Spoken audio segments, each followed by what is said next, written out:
Mike Tyson's glove was mid-swing on the heavy bag when Clint, all 300 pounds of hired muscle, stepped into the gym doorway and let the words, "You're washed up," fall out of his mouth like a death wish. Tyson stopped the bag with one hand, turned slowly, and walked straight toward the biggest man in the room with a stillness that made every person in that gym freeze where they stood. What happened in the next 5 seconds would become gym legend, a story whispered about for decades. That was the first mistake, not flinching.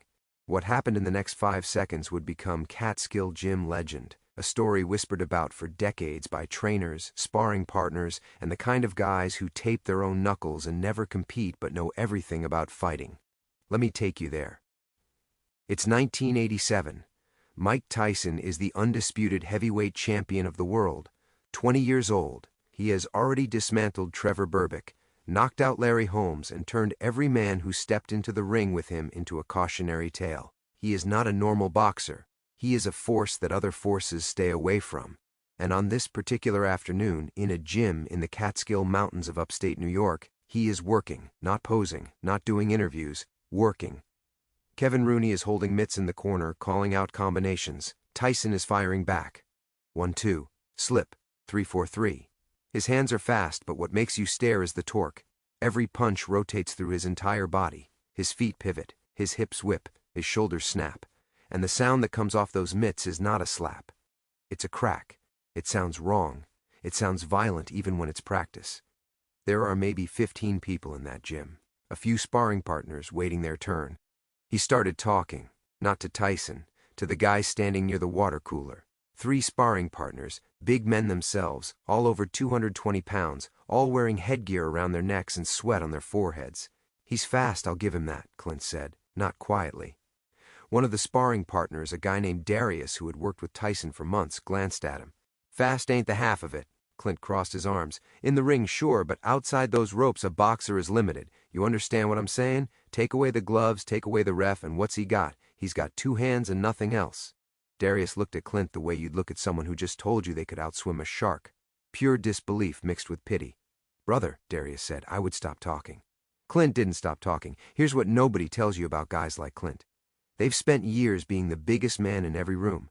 They've spent years watching people step aside, lower their eyes, agree with whatever they say. It builds something inside them, not confidence, something meaner, something that tells them they are the ceiling and everyone else is the floor. Now Tyson was maybe 30 feet away, working the bag with Rooney talking in his ear, adjusting his stance, his head movement, his timing. He couldn't hear Clint. Not yet. But gyms are funny places. Sound carries when you least expect it, and quiet carries faster. Because here's what happened next. Clint moved. He walked away from the water cooler. He walked past the ring. He walked past a speed bag station. And he stopped about 12 feet from where Mike Tyson was destroying a heavy bag that had done absolutely nothing to deserve it. Tyson's combination finished. He dropped his hands for a moment, took a breath. Rooney was grabbing a towel, and in that sliver of silence between exertion and rest, Clint spoke. "You're washed up." 2 words, delivered flat, not shouted, not mumbled, spoken at a volume calibrated to land exactly where it was aimed. I swear this happened. I've heard this story from 3 separate people who were in that gym, and every single one of them described the same thing, the same 2-word phrase, the same flat delivery, the same aftermath. Tyson's hands were still wrapped. His gloves were off because he'd been doing bare-knuckle bag work with just hand wraps, which Rooney sometimes had him do to tighten up his form. He turned his head first. Not his body, just his head, chin dropping toward his left shoulder, eyes locking onto Clint. For 2 seconds, nobody breathed. Let me set the physics of this situation for you. Clint had 80 pounds on Tyson. 80. Tyson walked around at about 218 to 220 in those days, fight ready, with the kind of density that made him look like he was carved from something harder than muscle. Clint was 300 pounds, but it wasn't all show. The man could deadlift over 600 pounds. He had hands the size of dinner plates, and a neck that started at his ears and ended at his shoulders without any visible transition. Tyson turned his whole body now. Rooney saw it. Rooney's hand went up immediately, palm out, the universal trainer signal for "stay cool, don't do anything, I'll handle this." But Tyson wasn't looking at Rooney. He was looking at Clint, and Clint, God help him, was looking right back. "What'd you say?" Tyson's voice was high. People always forget that.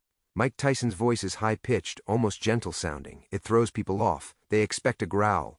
They get something closer to a question from a curious kid. But the curious kid in this case had knocked out 33 men professionally and hadn't found one yet who could stay standing.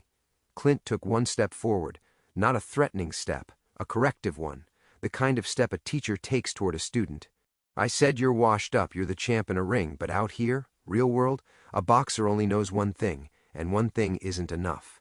Truth be told, that sentence should have been the end of the conversation. In a normal world, someone would have intervened. Rooney would have put himself between them.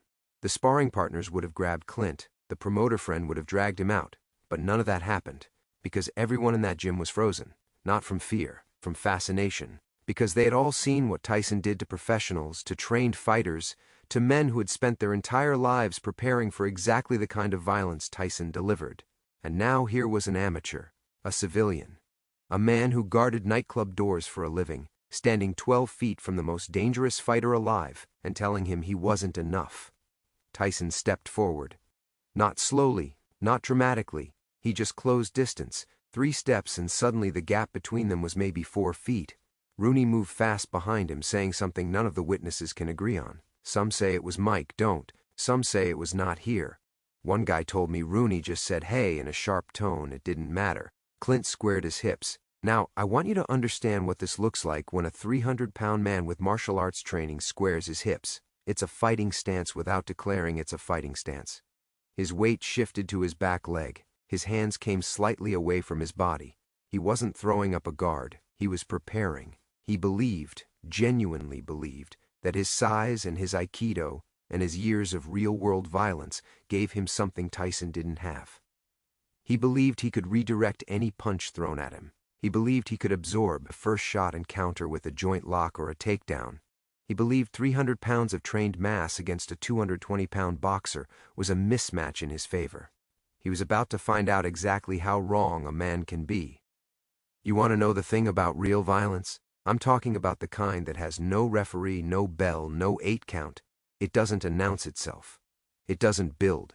There's no orchestra swell. There's no slow-motion wind-up. It happens the way a car accident happens. You're there, and then you're not.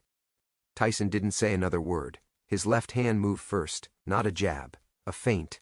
His left shoulder twitched forward, and Clint reacted to it. Of course he reacted to it. Every human being on Earth reacts to sudden movement from a person 4 feet away.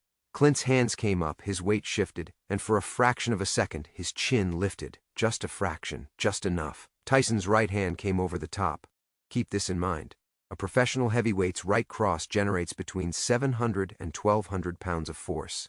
Mike Tyson, in his prime, was measured at the high end of that scale. Some training equipment couldn't accurately capture the full force because it exceeded the calibration range.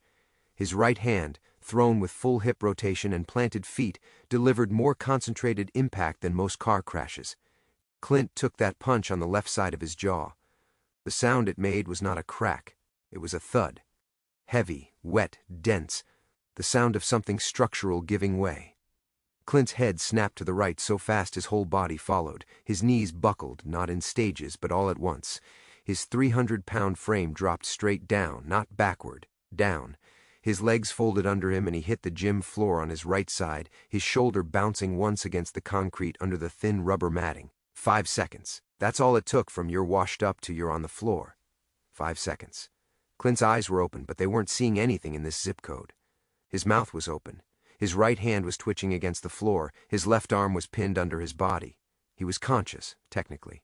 But he was somewhere else. Somewhere between this world and a very quiet place where there are no nightclubs to guard and no boxers to insult. The gym went silent, not the dramatic kind of silent where everyone gasps. The real kind. The kind where nobody knows what just happened because it happened too fast and their brains haven't caught up with their eyes. Rooney was the first to move. He grabbed Tyson's arm, not to restrain him, but to check him, to make sure the hand was okay. You see, when you hit a man's jaw without gloves, wearing nothing but hand wraps, you risk breaking your own hand. Rooney had seen fighters shatter metacarpals doing exactly this. He turned Tyson's fist over, pressed the knuckles, checked the wrist. Tyson pulled his hand back, flexed his fingers. Everything worked. He looked down at Clint. And this is the part that gets me. This is the part that every witness agrees on. Tyson didn't smile, didn't gloat, didn't stand over the man and talk trash. He looked down at Clint with an expression that was closer to disappointment than triumph. His jaw was tight. His breathing was controlled. He wasn't even sweating hard. And here is what nobody expected. Tyson crouched down. He got low, right next to Clint's face. The whole gym watched. Nobody moved to stop him because nobody could read what was about to happen. Was he going to hit him again? Was he going to grab him? Tyson put his wrapped hand on Clint's shoulder, just rested it there. And he said quietly, close enough that only Clint and the two nearest bystanders heard it, "You all right, big man?" Now, that's not what you expected from the most feared fighter in the world. That's not what the movies tell you happens. The movies tell you the winner stands over the loser and delivers a speech. The movies tell you the crowd roars. But this was real life. And in real life, Mike Tyson just knocked a 300-pound bodyguard unconscious with a single right hand and then checked on him. Clint's eyes focused, slowly, like a camera lens turning. He blinked 3 times. His hand stopped twitching. He looked up at Tyson's face, which was maybe 18 inches from his own, and you could see it register. You could see the exact moment Clint understood what had happened. His face went through 3 stages: confusion, recognition, and then something that looked like genuine fear, but delayed. The fear you feel after the car has already hit the guardrail and you realize you're alive. Mark my words on this. What happened next is what separates this from just another gym fight story. Clint tried to get up. He made it to one elbow. Tyson was still crouching there, hadn't moved. Clint's promoter friend had finally unfrozen and was rushing over, saying Clint's name, grabbing his arm, trying to help him sit up. But Clint wasn't looking at his friend. He was still looking at Tyson. And Clint said something. His voice was thick, his words slightly slurred from the impact, but the witnesses all agree on what came out of his mouth. "I had that coming." 3 words. And in those 3 words was the sound of a man's entire belief system collapsing. Everything Clint had built his identity on. His size, his power, his martial arts training, his years as the biggest and baddest man in every room. All of it had just been dismantled by one punch thrown by a man who gave up 80 pounds and 4 inches of height. Everything he'd said about boxers being limited, about the real world being different from the ring, all of it was dust on the gym floor next to him. Tyson stood up. He turned back to the heavy bag. He looked at Rooney. "We done with the interruption?" "That's it. No speech, no lecture, no philosophy, just back to work." Rooney stared at him for a beat, then shook his head, not disapprovingly, but the way someone shakes their head when they've witnessed something that confirmed what they already knew. He picked up the focus mitts. "Combination 7. Let's go." Tyson went back to throwing punches. "This is real." Behind Tyson, Clint was being helped to his feet by his promoter friend and one of the sparring partners, Darius, who had tried to warn him. It took 2 grown men to get Clint upright because his legs were unreliable and his equilibrium was wrecked. His jaw was already swelling. His eyes were glassy. He was standing, but he was a passenger in his own body, being guided toward the door. But here's the detail that makes this story what it is. As Clint was being walked out, he stopped. His friend was pulling him forward, saying something about ice, about a hospital, about getting the hell out of there. But Clint planted his feet. All 300 pounds of him stopped moving. He turned his head back toward Tyson. Tyson was mid-combination. 1, 2, slip left, 3. The mitts were cracking. He didn't look back. Clint watched him for maybe 5 seconds. And then, so help me God, the man nodded. Just once. A small, slow nod. Not a bow, not submission, something else. Recognition. The kind of nod one dangerous man gives to another dangerous man when the hierarchy has been established without debate. Then he let his friend guide him out the door. The gym got back to normal in stages. First, the sparring partners went back to their routines. Then the local kids stopped staring and returned to the speed bags. Within 10 minutes, the only evidence that anything had happened was a slight scuff on the floor mat where Clint's shoulder had bounced. Here's something worth knowing. Rooney talked about this incident years later, not on camera, but to a small group at a boxing dinner in New York. He said something that sticks with me. He said Mike didn't hit that man out of anger. He said Mike hit that man because Mike knew exactly what he was. He knew what he had spent his entire life becoming. And when someone walks into your house and tells you that everything you are is nothing, you don't argue, you demonstrate. And that's the difference between a fighter and a talker. A talker needs you to believe his words. A fighter only needs 5 seconds. Let me tell you what happened to Clint after that day. Not the movie version, the real version. Clint didn't disappear. He didn't quit his job. He didn't have a dramatic life change where he took up charity work and found inner peace. He went back to Atlantic City. He kept guarding nightclub doors. He kept being the biggest man in every room. But something was different. People who knew him said he stopped talking about fighting. Completely. Guys at the clubs would bring up boxing, MMA, street fights, whatever. Clint would go quiet. He'd nod. He'd change the subject. If someone pushed, if someone said something stupid about how they could take a pro fighter, Clint would look at them and say 4 words, "No, you couldn't." And his tone would shut the conversation down so hard that nobody ever asked a follow-up question. He never told people what happened in that gym. Not once. The story spread anyway because the other 15 people in that room had mouths and no reason to keep them shut. The story traveled through boxing circles, through gyms in New York and New Jersey, through the underground network of trainers and cut men and managers who trade war stories, the way normal people trade recipes. And over time, the story grew, because stories always grow. Some versions say Clint charged Tyson and got hit with a 3-punch combination. Some versions say Clint pulled a weapon. Some versions say Tyson hit him so hard he slid across the floor. None of that is true. The truth is simpler and more devastating than any exaggeration. A man talked, a man got hit once, a man went down, a man got back up and walked out of the gym and never talked about fighting again. Now I want to address something. You might be thinking, was that justified? Did Tyson overreact? Was it assault? Should he have just ignored Clint and kept training? Fair questions. And here's what I'll tell you. I wasn't there. I can only report what the witnesses said and let you draw your own conclusions. But I'll add this context. In the world of professional fighting, especially in the 1980s, a gym was sacred space. It was a church. You didn't walk into a fighter's gym and disrespect him. You didn't walk into Cus D'Amato's gym, the gym that had shaped Floyd Patterson and Jose Torres before it shaped Tyson, and tell the heavyweight champion of the world that he was washed up. You just didn't do that. It wasn't a suggestion. It was a law, unwritten but enforced with absolute consistency. Clint didn't know the law, he learned it. And that brings me to the bigger truth of this story, the truth that's been bouncing around boxing gyms for almost 4 decades now. It's not about punching power, it's not about size versus skill, it's not about boxing versus martial arts, it's about something much simpler. Know where you are, know who's in the room.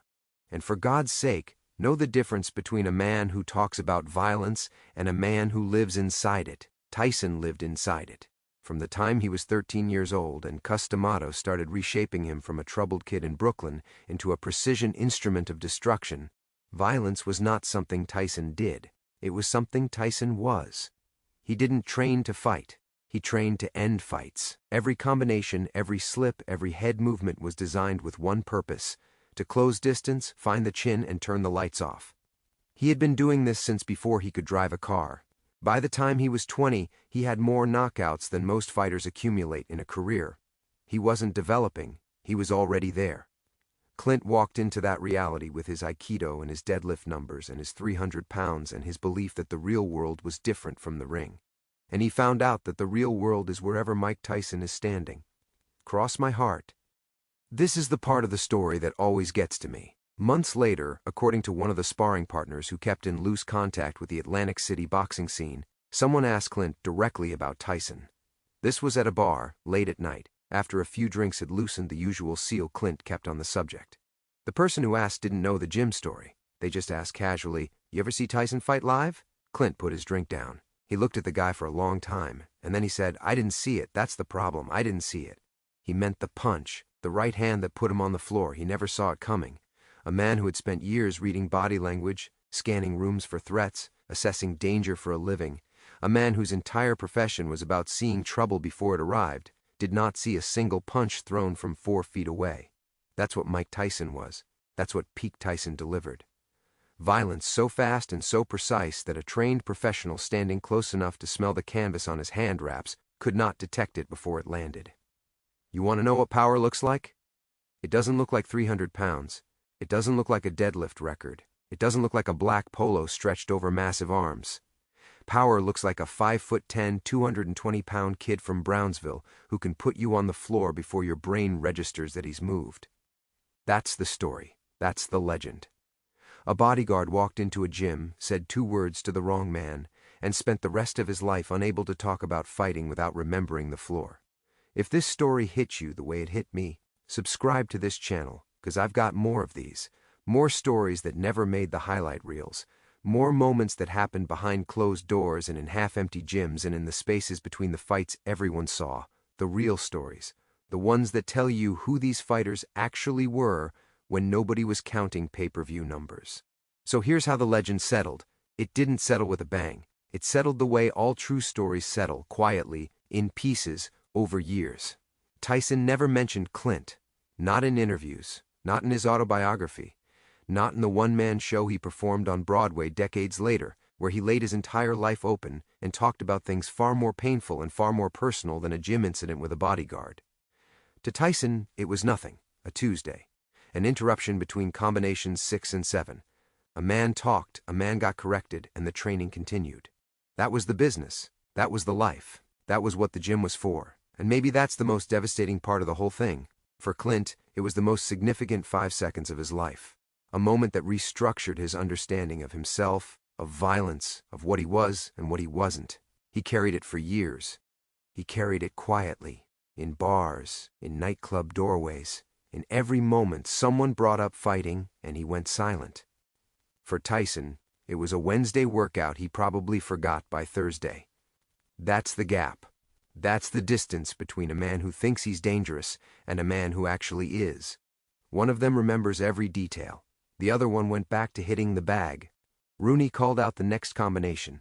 Tyson's hands moved, the mitts cracked, and somewhere on the floor there was a scuff mark where a 300-pound lesson had been delivered and received. The heavy bag swung. The chain held this time, and the gym kept going, because the gym always keeps going. Men come and men go. They walk through those doors carrying their egos and their records and their theories about what they could do if the rules were different. Most of them leave the same way they came in. But once in a while, someone walks in carrying too much confidence and not enough respect, and they leave carrying something else entirely. Clint walked in carrying certainty. He walked out carrying knowledge. And the difference between those two things is one right hand from a 20-year-old kid who never needed to be the biggest man in the room. He just needed to be the fastest.